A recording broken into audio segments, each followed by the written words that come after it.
Let me start by asking about the first thing that puzzles me, and that is the people here. Life is very special. It comes in a wide variety of forms. In this place, I've already seen a large number of animals and plants I've never seen before, and yet the two of us are very similar in nature. How did this come to pass?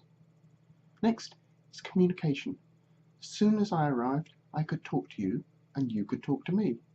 Even among my own people, we occasionally used different languages, some of which cannot be understood by others, and yet we understand each other perfectly. Aside from maybe a few words which may be new to each other, there seems to be virtually no change in the language.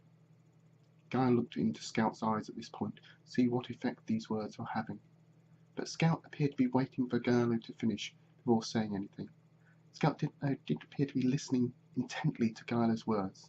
Whether this was so he could achieve a greater understanding, or report words back to leader later. At this moment he was unsure. However, all that Gurlo could do at this moment in time was to continue. Then we move on to more complex issues. I'm not sure how much of this you will understand, but I'll give it a try. When you or an animal breathes in, you're taking something out of the air and replacing it with something else. Plants do something similar, except they generally reverse the process.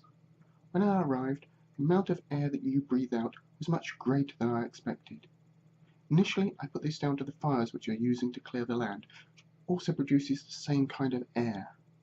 The problem with that is the fires are not big enough, and not enough of your people to have that much effect.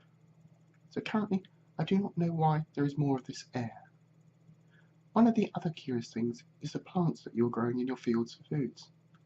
About half of them I recognise as being very similar to ones I'm used to seeing. The other half I don't recognise. I presume these are native to here.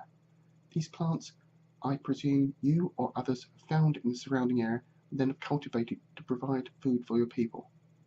That again led me to wonder, where did the ones I recognise come from?